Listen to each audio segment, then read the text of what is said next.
Good afternoon all of you. आज आपका फिर विंग्स इंस्टीट्यूट में फिर से स्वागत है। आज मैं जैसे आपने अभी डिस्क्रिप्शन पर लाइंस पढ़ी हैं कि do not demotivate with your child, मतलब अपने चाइल्ड के साथ जो स्पेशल कैटेगरी के हैं चाइल्ड, उनके साथ आपको डिमोटिवेट नहीं होना है। तो कई बार ऐसा होता है कि फैमिली बहुत ज़्यादा डिमोटिवेटेड हो जाती है। अब क्या हो जाता है डिमोटिवेट होकर, मैं आपको बताता हूँ। दो चीज़ें हम लोग सोचते हैं कि जब हम उनको पढ़ा रहे होते हैं तो हमें प्रॉब्लम होती है कि हमें लगता है कि ये समझ नहीं पा रहा है, तो हम उसको ज़्यादा टाइम देते हैं। मतलब अगर नॉर्मल बच्चा 1 घंटा ले रहा है तो हम उन्हें 2 घंटे बिठा के रखते हैं, 1.5 घंटा बिठा के रखते हैं, क्योंकि आपको लगता है कि हमें वो रिस्पॉन्स नहीं आ रहा जो एक नॉर्मल बच्चा देता है। तो देखिए, पहली चीज़ अपने दिमाग से निकाल दीजिए, आप जो कंपैरिजन कर रहे हो ना एक नॉर्मल चाइल्ड और एक स्पेशल चाइल्ड को, तो वो तो बिल्कुल ही रॉन्ग है। अगर आप वैसे लेके चलोगे तो आप कभी अपने बच्चे को पढ़ा ही नहीं पाओगे। ठीक है, तो आपको ध्यान रखना है कि मैंने आपको पिछली वीडियो में बताया था कि जो स्पेशल बच्चे होते हैं बिल्कुल आपकी तरह मैच्योर होते हैं। समझ में आया? हैं बच्चे पर मैच्योरिटी होती है, जल्दी बोर हो जाते हैं, एक ही चीज़ को रिपीट करना पसंद नहीं होता है, बट हाँ समझते हर कुछ है, हर चीज़ समझते हैं। आप इनको सबसे पहले तो ये टाइमिंग का इशू जो है 2 घंटे बिठाने का, ये ख़त्म कर दो। और दूसरी चीज़ ये है कि आप इनको लगभग आधा घंटा बिठाओ, 30 मिनट्स 45 मिनट्स आप इनको एंटरटेन करते हुए पढ़ाओ।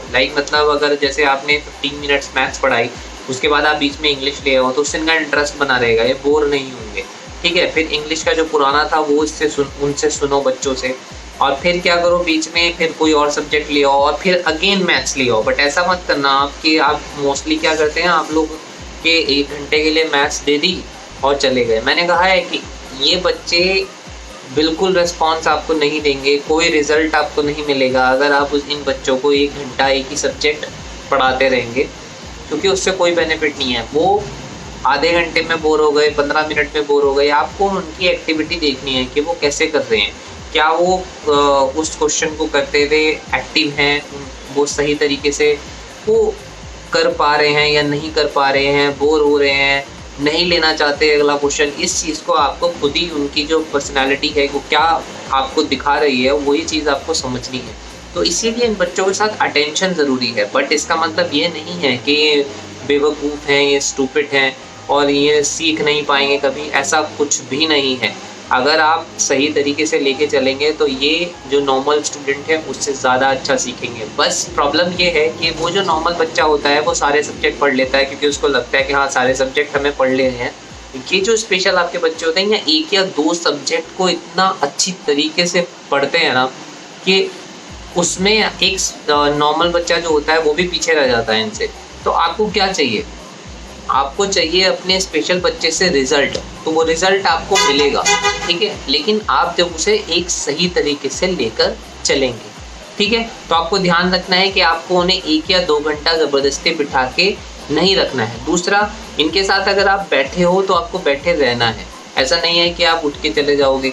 ठीक है, नहीं, आपको बैठना है और आपको 10 मिनट कोई काम देना है, फिर 10 मिनट कोई काम देना है, 10 मिनट कोई काम देना है। मतलब आपको इनका इंटरेस्ट बना के रखना है, इंटरेस्ट नहीं टूटना चाहिए। और जो भी चीज़, सबसे अच्छी बात ये होती है स्पेशल बच्चों में, जो चीज़ें इंटरेस्ट से पढ़ लेते हैं वो ये कभी नहीं भूलते।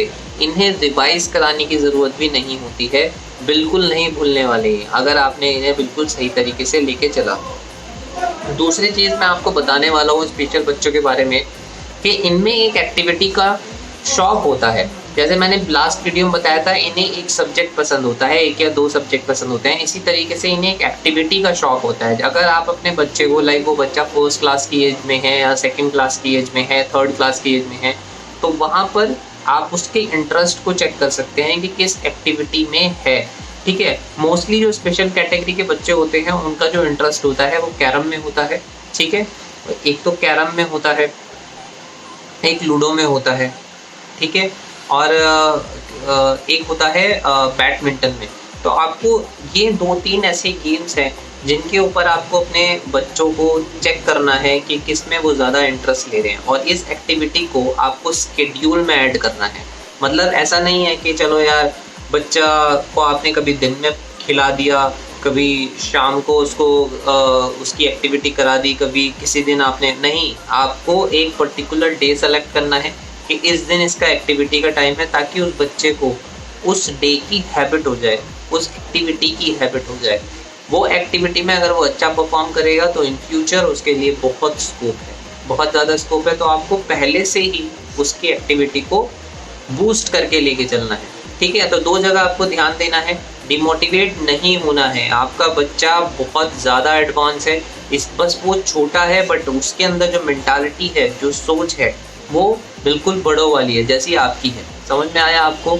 आप इन्हें ये मत सोचिए कि 10-12 बुक्स स्कूल वालों ने अलॉट कर दी और 10-12 बुक्स जैसे और सब बच्चे पढ़ रहे हैं हमारा बच्चा भी 10-12 बुक्स पढ़े, ऐसा नहीं है। हर बच्चा अलग होता है, उसकी सोचने का तरीका अलग होता है। कई बच्चे ऐसे होते हैं वो ग्रुप में जाते हैं और ग्रुप में जाने के बाद वो लोग क्या करते हैं, उस ग्रुप में मिक्स हो जाते हैं और कहते हैं हाँ ठीक है ऐसे हम काम कर लेंगे। बट कुछ बच्चे ऐसे होते हैं जो इस सबको एक्सेप्ट ही नहीं करते, वो कहते हैं हमें एक्सेप्ट ही नहीं करना। जैसे आपको अभी किसी ऐसे इन्वायरमेंट में भेज दी, वही चीज़ अब मान लो बहुत सारे बच्चे जा रहे हैं स्कूल्स में, तो आप क्या सोच रहे हो उनको कि बहुत सारे बच्चे क्या होते हैं स्कूल में चले जाते हैं, वो आपस में जो इन्वायरमेंट होता है उसको एडजस्ट कर लेते हैं कि यार 10-12 सब्जेक्ट हैं कर लेंगे, होमवर्क करना है। बट ये जो स्पेशल बच्चे होते हैं ये नहीं करते, इनको करना ही नहीं है, इनको लगता है वेस्ट ऑफ टाइम है, पता नहीं सब क्या नौटंकी कर रहे हैं। तो आप ये जैसे मैं आपको अभी किसी एक ऐसे इन्वायरमेंट में डाल दूँ जहाँ आप एडजस्ट नहीं हो सकते, तो क्या होगा? क्या आप वहाँ पे रुकोगे? नहीं, आप वहाँ से उठ के आ जाओगे। ऐसे ही ये बच्चे हैं, इसका मतलब ये नहीं है कि छोटे हैं तो ऐसे नहीं होने चाहिए। ये आप कंपेयर कर रहे हो दूसरों बच्चों के साथ। आपको अपने बच्चे की एक्टिविटी को खुद रीड करना है कि वो कहाँ कंफर्टेबल है, कहाँ नहीं कंफर्टेबल है। ये चीज़ आप बाद में भी करते हो तो थोड़ा पहले शुरू आप कर दो थोड़ा सा। ये जो स्पेशल बच्चे होते हैं इनके साथ बहुत सारी चीज़ें आपको पहले ही स्टार्ट कर देनी होती हैं, ठीक है। दूसरी चीज़ में एक्टिविटी पर ध्यान दीजिए आप। इनकी कोई एक एक्टिविटी में इनका शौक होगा, उस एक्टिविटी पर आप ध्यान दीजिए प्रॉपर स्केड्यूल के साथ कि इस टाइम हम एक्टिविटी करेंगे, उसमें इनको सक्सेस कीजिए। दूसरा, अगर बच्चा नहीं कर पा रहा है, कई बार ऐसा होता है कि मैथ्स कर रहा है, काउंटिंग अगर वो फिंगर पे नहीं कर रहा है और अगर वो नहीं सीख रहा है, आप बहुत टाइम लगा रहे हो, तो इसका मतलब ये आपका तरीका गलत है, आपको वो तरीका चेंज करना चाहिए, ठीक है। क्योंकि बच्चा फिंगर पे काउंटिंग करना बिल्कुल सीखेगा और सीख सकता है, आपका तरीका गलत है। डिमोटिवेट मत होइए बहुत ज़्यादा। डिमोटिवेट हो गए, अगर आप भी डिमोटिवेट हो गए और आप अपने बच्चे की एक्टिविटी रीड नहीं कर पाए तो फिर कौन करेगा? कोई और कहाँ रीड कर लेगा? आपकी फर्स्ट प्रायोरिटी है कि आप रीड करें। वो ज़्यादा टाइम आपके साथ गुजारता है तो आपको रीड करना चाहिए। एक टीचर है हमारे यहाँ पे, इन स्पेशल टीचर्स हैं स्पेशल बच्चों को पढ़ाने के लिए, वो रीड कर लेंगे एक्टिविटी, बट ज़्यादा टाइम तो बच्चा आपके साथ ही रहेगा। तो आपको भी ये चीज़ सीखनी पड़ेगी कि कैसे बच्चे को हमें लेके चलना है। आपको इस बच्चे को सक्सेस करना है तो आपको इसे अंडरस्टैंड करना है फर्स्ट, कि ये किस एक्टिविटी में क्या करता है, कैसे सोचता है, कौन सी चीज़ इसे पसंद है, कौन सी चीज़ को नहीं पसंद है, किस तरीके से हमें इसे लेके चलना है। आप इसको थोड़ा टाइम दीजिए पढ़ने के लिए, इसके इंटरेस्ट वाली चीज़ पढ़ाइए, और अगर जिसमें इंटरेस्ट नहीं है उसमें इंटरेस्ट बना के पढ़ाइए। समझ में आया? लेकिन भागिए मत कि मुझे ये हो गया, मुझे 10 दिन हो गए, मुझे रिज़ल्ट नहीं मिला। मैं बताता हूँ आपको, स्पेशल बच्चा जो रिज़ल्ट देता है वो 1 महीने में देता है, मिनिमम 1 महीना लगता है। अगर आपको कोई रिज़ल्ट उसमें देखना है कि हाँ उसमें पहले से ये चेंज आया है, पहले से वो ये चीज़ सीखा है, नहीं चाहे वो एक ही चीज़ सीखा हो लेकिन उसे भी 1 महीना लगता है। तो आप अपने आप को मत सोचिए मैंने कल भी रिवाइज़ कराया, मैंने परसों भी रिवाइज़ कराया, ये इस पे हो नहीं रहा है, ऐसा कुछ नहीं है। आप अपने तरीके चेंज कीजिए, कम टाइम दीजिए, इंटरेस्ट के साथ पढ़िए, डेली उससे सवाल पूछिए जो आप पहले पूछ चुके हैं, डेफिनेटली वो लर्न कर लेगा बच्चा, ठीक है। उसको कोई प्रॉब्लम नहीं है क्योंकि वो भी पढ़ना चाहता है, बस वो थोड़ा अलग तरीके का बच्चा है, इसलिए उसको थोड़ा अलग तरीके से लेके चलना पड़ेगा। तो आप जो फैमिलीज़ डिमोटिवेट हो जाती हैं अपने बच्चों के साथ, ऐसा मत करिए, बिल्कुल डिमोटिवेट होने की ज़रूरत नहीं है। आपका बच्चा बिल्कुल ठीक है, उसका बस पढ़ने का तरीका अलग है और सभी बच्चों से अलग है, तो इसलिए आपको थोड़ा अलग लगता है कि यार हमारा बच्चा तो ऐसे नहीं करता, हमारा बच्चा तो, ये कंपैरिजन है, ठीक है।